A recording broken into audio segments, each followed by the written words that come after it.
അസ്സലാമലൈക്കും dear friends. ഇന്നത്തെ നമ്മുടെ സ്പെഷ്യൽ നിങ്ങൾ ആരും ഇതുവരെയും ട്രൈ ചെയ്ത് നോക്കിയിട്ടില്ലാത്ത ഒരു അടിപൊളി വെറൈറ്റി റെസിപ്പിയാണ്. നമ്മുടെ ഈ വീഡിയോ കണ്ടുകൊണ്ടിരിക്കുന്ന സമയത്ത് നിങ്ങൾക്ക് ഇഷ്ടപ്പെടുകയാണെങ്കിൽ ഒന്ന് ലൈക്ക് ചെയ്തേക്കണേ. അതുപോലെ തന്നെ നമ്മുടെ ഈ ചാനൽ ആദ്യമായിട്ട് കാണുന്നവരും ഇതുവരെയും സബ്സ്ക്രൈബ് ചെയ്യാത്തവരും പ്ലീസ് ഒന്ന് സബ്സ്ക്രൈബ് ചെയ്തേക്കണേ. ഞാനിടുന്ന വീഡിയോസ് ഉടനടി കിട്ടുന്നതിനായി സബ്സ്ക്രൈബ് ബട്ടന്റെ തൊട്ടടുത്ത് കാണുന്ന ബെല്ലൈക്കൺ കൂടി ക്ലിക്ക് ചെയ്തിട്ട് ഓൾ എന്ന ഓപ്ഷൻ എനേബിൾ ചെയ്യാനും മറക്കല്ലേ.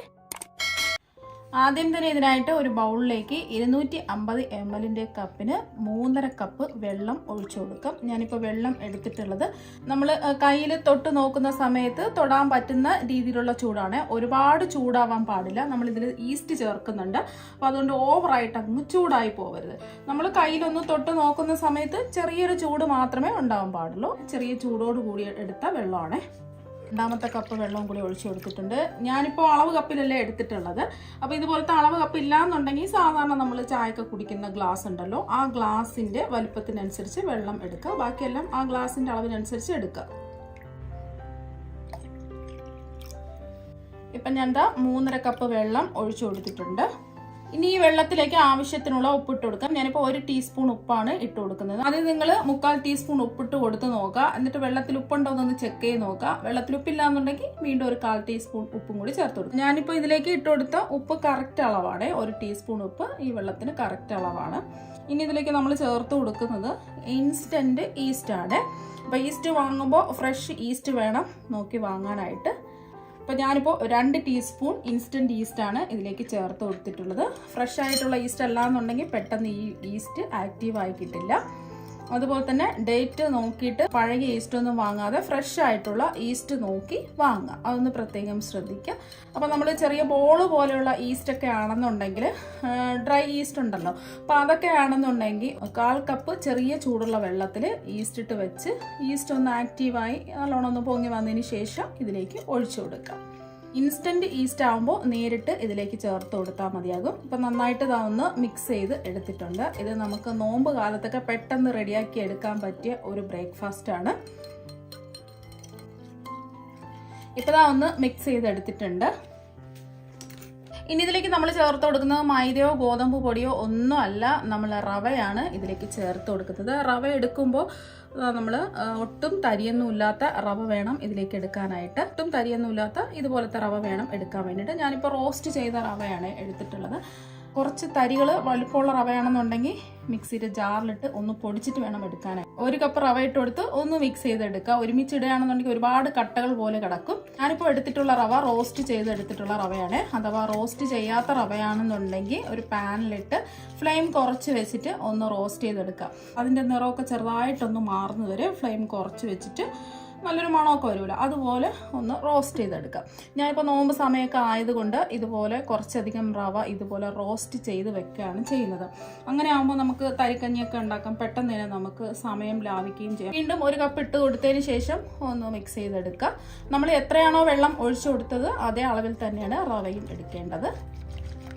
ഇപ്പോൾ സാധാരണ നമ്മൾ കടയിൽ നിന്ന് വാങ്ങുന്ന റോസ്റ്റ് ചെയ്ത റവയാണെന്നുണ്ടെങ്കിലും ഞാൻ ഒന്നുകൂടി റോസ്റ്റ് ചെയ്തിട്ടാണ് എടുക്കുന്നത്. അങ്ങനെ ആകുമ്പോൾ നല്ലൊരു മണവും നല്ലൊരു പ്രത്യേക ടേസ്റ്റും ഒക്കെ ആയിരിക്കും. നമ്മൾ വീട്ടിൽ റോസ്റ്റ് ചെയ്തെടുക്കുന്ന സമയത്ത് നെയ്യൊന്നും ചേർക്കേണ്ട ആവശ്യമൊന്നുമില്ല. ഫ്ലെയിം കുറച്ച് വെച്ചിട്ട് അതിൻ്റെ കളറൊക്കെ ചെറുതായിട്ടൊന്ന് മാറുന്ന വരെ ഒന്ന് റോസ്റ്റ് ചെയ്തെടുക്കുക. ഫ്ലെയിം ഒരിക്കലും കൂട്ടി വെക്കരുത്, എന്നാൽ പിന്നെ ഇത് കരിഞ്ഞു പോകും, വല്ലാത്ത ഒരു സ്മെല്ലായി പോകും. അങ്ങനെയൊന്നും ചെയ്യരുത്. വീണ്ടും 1 കപ്പ് റവയും കൂടി ഇട്ട് കൊടുക്കുക. അപ്പോൾ നമ്മൾ റോസ്റ്റ് ചെയ്തെടുത്തതിന് ശേഷം അതിൻ്റെ ചൂടൊക്കെ മാറിയിട്ട് മിക്സിയുടെ ജാറിലിട്ട് ജസ്റ്റ് ഒന്ന് പൊടിച്ചെടുക്കുക. അപ്പോൾ അങ്ങനെ വേണം ചെയ്യാനായിട്ട്. റോസ്റ്റ് ചെയ്ത ചെറിയ തരികളുള്ള റവ ഉണ്ടാവും, അപ്പോൾ അതുണ്ടെങ്കിൽ അതെടുക്കുക. അല്ലാന്നുണ്ടെങ്കിൽ നമ്മൾ ഇങ്ങനെ ചെയ്തിട്ട് വേണം എടുക്കാൻ വേണ്ടിയിട്ട്. റോസ്റ്റ് ചെയ്ത് ഒന്ന് പൊടിച്ചെടുക്കുക. അപ്പോൾ ഒരുമിച്ച് അങ്ങ് ഇടരുത്, എന്നാൽ പിന്നെ റവ എല്ലാം കൂടി കട്ടകൾ പോലെ ആയിപ്പോവും. ഒന്ന് ഓരോ കപ്പ് ഇട്ട് കൊടുത്തതിന് ശേഷം ഒന്ന് മിക്സ് ചെയ്തെടുക്കുക. എന്നിട്ട് വീണ്ടും അടുത്ത കപ്പ് ഇട്ട് കൊടുക്കുക. അപ്പോൾ ഒന്ന് മിക്സ് ചെയ്തെടുത്തിട്ടുണ്ട്.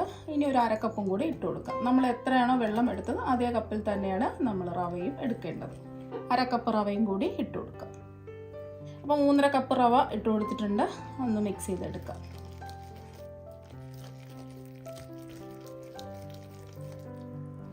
ഇപ്പം ഞാൻ ഒന്ന് മിക്സ് ചെയ്തെടുത്തിട്ടുണ്ട്. അപ്പോൾ റവ ആയതുകൊണ്ട് നമുക്ക് മിക്സിയുടെ ജാറിലിട്ട് നല്ലോണം ഒന്ന് അടിച്ചെടുക്കണം. എന്നാൽ മാത്രമേ നല്ല സ്മൂത്ത് ആയിട്ട് കിട്ടുള്ളൂ. ഇത് നമ്മൾ റെസ്റ്റ് ചെയ്യാനൊന്നും വെക്കുന്നില്ല. മിക്സിയിൽ കുറച്ച് വലുപ്പമുള്ള ജാറുണ്ടല്ലോ, അതെടുത്തിട്ടുണ്ട്. അതിലേക്ക് ഫുള്ളായിട്ട് അങ്ങ് ഒഴിച്ചു കൊടുക്കാം. ഇപ്പോൾ ചെറിയ ജാറൊക്കെ ആണെന്നുണ്ടെങ്കിൽ 2 സ്റ്റെപ്പായിട്ട് അടിച്ചെടുക്കുക. അപ്പോൾ ജാറിലേക്ക് ഒഴിച്ചു കൊടുത്തിട്ടുണ്ട്. ഇനി നല്ല സ്മൂത്ത് ആയിട്ട് ഇതൊന്ന് അടിച്ചെടുക്കാം. ഇനി നമ്മൾ അടിച്ചെടുത്ത റവ ഒരു ബൗളിലേക്ക് ഒഴിച്ചു കൊടുക്കാം. റവ നമ്മൾ അടിച്ചെടുക്കുമ്പോൾ നല്ല സ്മൂത്ത് ആയിട്ടിരിക്കണം, ഒട്ടും തരിയൊന്നും ഉണ്ടാകാൻ പാടില്ല. നമ്മൾ സ്പൂണിൽ ഇങ്ങനെ എടുത്ത് നോക്കുമ്പോൾ അതാ കണ്ടോ അറിയാൻ പറ്റും, നല്ല സ്മൂത്തായിട്ട് അതാ കിട്ടിയിട്ടുണ്ട്. ഇതുപോലെ കൈകൊണ്ട് വരഞ്ഞു കൊടുക്കുമ്പോൾ അവിടെ തന്നെ നിൽക്കും. ആ ഒരു കട്ടിക്ക് വേണം നമ്മൾ ബാറ്റർ റെഡിയാക്കി എടുക്കാൻ. അഥവാ കുറച്ച് കട്ടി കൂടി പോയെന്നുണ്ടെങ്കിൽ കുറച്ച് വെള്ളവും കൂടി ഒഴിച്ചു കൊടുക്കുക. കയ്യിൽ തൊടാവുന്ന അത്രയും ചൂടുള്ള വെള്ളം, ഒരുപാട് ചൂടുള്ള വെള്ളം ഒഴിക്കരുത്. ഇതിന് പകരം നിങ്ങൾക്ക് പാല് വേണമെങ്കിലും ഒഴിച്ചു കൊടുക്കാവുന്നതാണ്. ഞാനിപ്പോൾ വെള്ളമാണ് ഒഴിച്ചു കൊടുത്തിട്ടുള്ളത്. നമ്മൾ എടുക്കുന്ന ഓരോ റവയ്ക്ക് അനുസരിച്ച് വെള്ളത്തിൻ്റെ അളവ് വ്യത്യാസം ഉണ്ടാവും. ഞാൻ എടുത്ത റവയ്ക്ക് ഇത്രയും വെള്ളത്തിൻ്റെ അളവ് കറക്റ്റാണ്. ഈ ഒരു പരുവത്തിൽ നമ്മുടെ റവയുടെ ബാറ്റർ റെഡിയാക്കി എടുക്കുക. ഒരുപാടങ്ങ് കട്ടിയാവാനും പാടില്ല, ഒരുപാടങ്ങ് ലൂസായി പോകാനും പാടില്ല. ഉപ്പൊക്കെ ഉണ്ടോയെന്നൊന്ന് ചെക്ക് ചെയ്ത് നോക്കുക. ആവശ്യമെങ്കിൽ ഉപ്പ് ചേർത്ത് കൊടുക്കുക. ഇത് റെസ്റ്റ് ചെയ്യാനൊന്നും വെക്കുന്നില്ല. ഞാനിപ്പോൾ ഇതിൽ ഈസ്റ്റ് ചേർത്ത് കൊടുത്തിട്ടുള്ളത് കൊണ്ട് റെസ്റ്റ് ചെയ്യാൻ മാവ് വെക്കുന്നില്ല. അതിന് പകരമായിട്ട് ഞാൻ കുറച്ച് വെള്ളം ഒന്ന് തിളപ്പിക്കാൻ ഒരു പാത്രത്തിൽ വെച്ചിട്ടുണ്ട്. കുറച്ച് പൊക്കമുള്ള പാത്രം എടുക്കുക. ഇനി ഇതിൻ്റെ ഉള്ളിൽ നമ്മൾ ചോറൊക്കെ വാർക്കുന്നില്ലേ, അപ്പോൾ ചോറൊക്കെ വാർത്ത് വെക്കുന്ന അരിവാല വെച്ച് കൊടുക്കാം. വെള്ളത്തിൽ ഒട്ടും തന്നെ മുട്ടി നിൽക്കാൻ പാടില്ല. ഇപ്പോൾ പാത്രത്തിൻ്റെ മുകളിലായിരിക്കണം ഈ അരിവാല വെച്ച് കൊടുക്കേണ്ടത്. ഒട്ടും തന്നെ തട്ടാത്ത രീതിയിലുള്ള പാത്രം വേണം എടുക്കാൻ വേണ്ടിയിട്ട്. ഇനി നമ്മൾ മിക്സ് ചെയ്ത് വെച്ചിരിക്കുന്ന റവ മിക്സ് ചെയ്ത് വെച്ചിരിക്കുന്ന ബാറ്ററി ഈ അരിവാലയുടെ ഉള്ളിലേക്ക് വെച്ച് കൊടുക്കുക. ഫ്ലെയിം നല്ലോണം കുറച്ച് വെച്ച് കൊടുക്കുക. എന്നിട്ട് ഒന്ന് ഇളക്കി കൊടുക്കുക. ഒരു 2 മിനിറ്റ് ഇതുപോലെ ഒന്ന് ഇളക്കി കൊടുക്കുക. അപ്പോൾ പെട്ടെന്ന് തന്നെ ഈ മാവൊന്ന് ആക്റ്റീവായി കിട്ടും. നല്ല സ്പോഞ്ച് പോലെ നമുക്ക് ഇത് കിട്ടുകയും ചെയ്യും. ഇളക്കി കൊടുത്തോണ്ടേ ഇരിക്കുക, ഇളക്കി കൊടുക്കാതെ ഇരിക്കരുത്. ഒരു കാര്യം പ്രത്യേകം ശ്രദ്ധിക്കുക, വെള്ളം തിളച്ചതിന് ശേഷം ഫ്ലെയിം നന്നായിട്ട് കുറച്ച് വെച്ച് കൊടുക്കുക.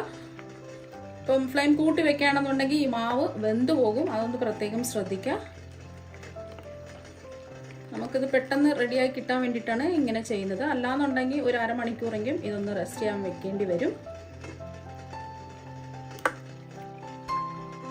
ഇനി ഇതിലേക്ക് ചെറിയൊരു മധുരം കിട്ടുന്നതിന് വേണ്ടിയിട്ട് കുറച്ച് പഞ്ചസാര ചേർത്ത് കൊടുക്കുക. 2 ടീസ്പൂൺ പഞ്ചസാര അതായിട്ട് കൊടുക്കുന്നുണ്ട്. അപ്പം നിങ്ങൾക്ക് ഇതിന് പകരം തേന് വേണമെങ്കിലും എടുക്കാവുന്നതാണ്. തേനാകുമ്പോൾ ഇപ്പം ചേർത്ത് കൊടുക്കണ്ട, നമ്മൾ ഇത് ചെയ്ത് കഴിഞ്ഞതിന് ശേഷം ലാസ്റ്റ് ചേർത്ത് കൊടുത്താൽ മതി. പഞ്ചസാരയെല്ലാം ഒന്ന് അലിഞ്ഞു വരട്ടെ. ഇപ്പോൾ ഒരു 2 മിനിറ്റ് ആയിട്ടുണ്ട്. ഇനി ഫ്ലെയിം ഓഫ് ആക്കാം. നമുക്ക് അരിവാലിൽ നിന്ന് ഈ ബൗളങ്ങ് എടുത്ത് മാറ്റാം.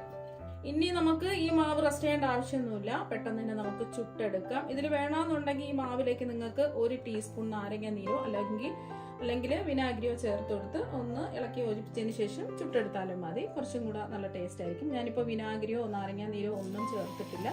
ചൂടായി കിടക്കുന്ന ഒരു പാനിലേക്ക് ഒരു വലിയ സ്പൂൺ മാവ് ഇതാ ഒഴിച്ചു കൊടുത്തിട്ടുണ്ട്. Flame low to medium flame വെച്ച് കൊടുക്കുക.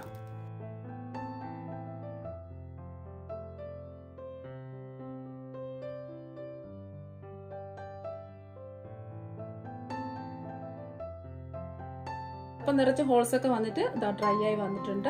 മറിച്ചിടേണ്ട ആവശ്യമൊന്നുമില്ല. അതുപോലെ തന്നെ ഇത് മൂടി വെക്കാതെ നമ്മൾ ചുട്ടെടുത്തിട്ടുള്ളത്. അപ്പോൾ മൂടി വെക്കേണ്ട ആവശ്യവും ഇല്ല. അപ്പോൾ ഇത് റെഡി ആയിട്ടുണ്ട്. ഇത് പാനിൽ നിന്ന് നമുക്ക് എടുത്ത് മാറ്റാം. നല്ല പഞ്ഞി പോലെ സോഫ്റ്റ് ആയിട്ടാണ് ഇരിക്കുന്നത്. ബാക്കിയുള്ളതും ഇതുപോലെ ചുട്ടെടുക്കാം. ഇനി ഒരു പാത്രത്തിൽ വെള്ളം തിളപ്പിക്കാൻ വെച്ചിട്ടുണ്ട്. ഇനി ഇതിലേക്ക് അരിവാല ഇങ്ങനെ വെച്ച് കൊടുക്കാം. അരിയൊക്കെ വറക്കുന്ന പാത്രം ഉണ്ടല്ലോ, അപ്പോൾ ഇതാകുമ്പോൾ നമുക്ക് ആവിയിൽ ചുട്ടെടുക്കാൻ പറ്റും. അല്ല സാധാരണ ചുട്ടെടുക്കുകയാണെന്നുണ്ടെങ്കിൽ അങ്ങനെ ചുട്ടെടുക്കാം, അല്ലെങ്കിൽ ആവിയിൽ വെച്ച് ഇതുപോലെ ചുട്ടെടുക്കാനും പറ്റും എളുപ്പത്തിൽ.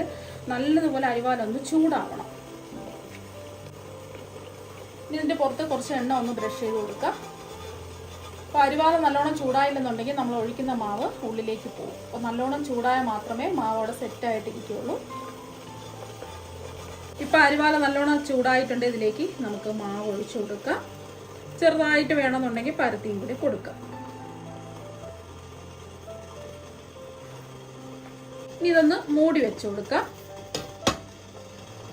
ഒരു 2 മിനിറ്റ് കഴിഞ്ഞിട്ടുണ്ടെങ്കിൽ നമുക്ക് തുറന്ന് നോക്കാം. അപ്പം നിറച്ചും ഹോൾസൊക്കെ ഇതാ വന്നിട്ടുണ്ട്. പക്ഷേ നമ്മൾ പാനിൽ ചുട്ടതിൻ്റെ അത്ര ഹോൾസ് ഒന്നും വന്നിട്ടില്ല. അപ്പം ഇതാ നല്ലോണം ഡ്രൈ ആയി. തിരിച്ചിടേണ്ട ആവശ്യമൊന്നുമില്ല. നമുക്കിതിൽ നിന്നും അങ്ങ് എടുത്ത് മാറ്റാം. നല്ല ചൂടാണ്.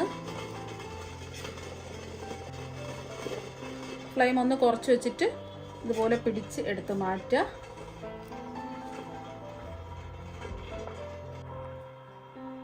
ഇപ്പൊ കണ്ടില്ലേ, ഹോളിലൊന്നും ഒട്ടി പിടിച്ചിട്ടൊന്നുമില്ല. അഥവാ നിങ്ങൾക്ക് ഇതിൽ ചെയ്യാൻ പറ്റുന്നില്ല, അപ്പൊ ഇതിൽ നിങ്ങൾക്ക് ആവിയിലാണ് റെഡിയാക്കി എടുക്കേണ്ടതാണെന്നുണ്ടെങ്കിൽ ക്ലിംഗ് റാപ്പ് വെച്ചിട്ട് ഇതൊന്ന് കവർ ചെയ്ത് കൊടുക്കുക. ഈ അരിവാലൊന്ന് കവർ ചെയ്തിട്ട് കുറച്ച് ടൂത്ത് പിക്ക് വെച്ച് 5-6 ഹോൾ ഇട്ട് കൊടുക്കുക ഈ ഹോളിലേക്ക്. എന്നിട്ട് മാവ് ഒഴിച്ചു കൊടുത്താൽ മതി.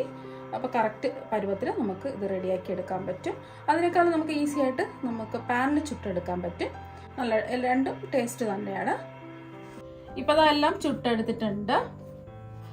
അപ്പം നമുക്ക് പെട്ടെന്ന് തന്നെ ഇത് റെഡിയാക്കി എടുക്കാൻ പറ്റും. ഒരുപാട് ഇൻഗ്രീഡിയൻസിൻ്റെ ഒന്നും ആവശ്യമില്ല. അപ്പോൾ ഇത് നല്ല സോഫ്റ്റ് ആണ്, കഴിക്കാൻ വേണ്ടിയിട്ട് പെട്ടെന്ന് തന്നെ നമുക്ക് റെഡിയാക്കി എടുക്കാനും പറ്റും. അപ്പോൾ ഇനി ഇതിൽ നിന്നും ഒരെണ്ണം എടുത്ത് കാണിച്ചു തരാം എത്രമാത്രം സോഫ്റ്റ് ആണെന്നുള്ളത്. ഇപ്പൊ കണ്ടില്ലേ, നിറച്ചും ഹോൾസ് ഒക്കെ വന്നിട്ട് നല്ല സോഫ്റ്റ് ആയിട്ടാണ് ഇരിക്കുന്നത്. കഴിക്കാൻ വേണ്ടിയിട്ടും അടിപൊളി ടേസ്റ്റ് ആണ്. പ്രത്യേകിച്ച് കറിയുടെ ഒന്നും തന്നെ ആവശ്യമില്ല. ഈ അപ്പം കുറച്ചും കൂടെ ടേസ്റ്റ് കൊടുക്കുന്നത് തേനും കൂട്ടി ചേർത്ത് കഴിക്കുമ്പോഴാണ്. തേൻ എല്ലാ ഭാഗത്തും ഒന്ന് സ്പ്രെഡ് ചെയ്ത് കൊടുക്കുക, റോൾ ചെയ്ത് കഴിക്കുക. നല്ല അടിപൊളി ടേസ്റ്റ് ആണ് കഴിക്കാൻ വേണ്ടിയിട്ട്. കുട്ടികൾക്കും മുതിർന്നവർക്കും എല്ലാവർക്കും ഒരുപോലെ ഇഷ്ടാകും. ഇനി ഇതൊന്ന് മുറിച്ചും കൂടി കാണിച്ചു തരാം. അപ്പോൾ നിങ്ങൾ എല്ലാവരും ഇതുപോലെ ഒരു പ്രാവശ്യം ഒന്ന് ട്രൈ ചെയ്ത് നോക്കുക. തീർച്ചയായും നിങ്ങൾക്ക് എല്ലാവർക്കും ഒരുപാട് ഇഷ്ടാകും. അപ്പോൾ നമുക്ക് മറ്റൊരു വെറൈറ്റി വീഡിയോ ആയിട്ട് വീണ്ടും കാണാം. താങ്ക്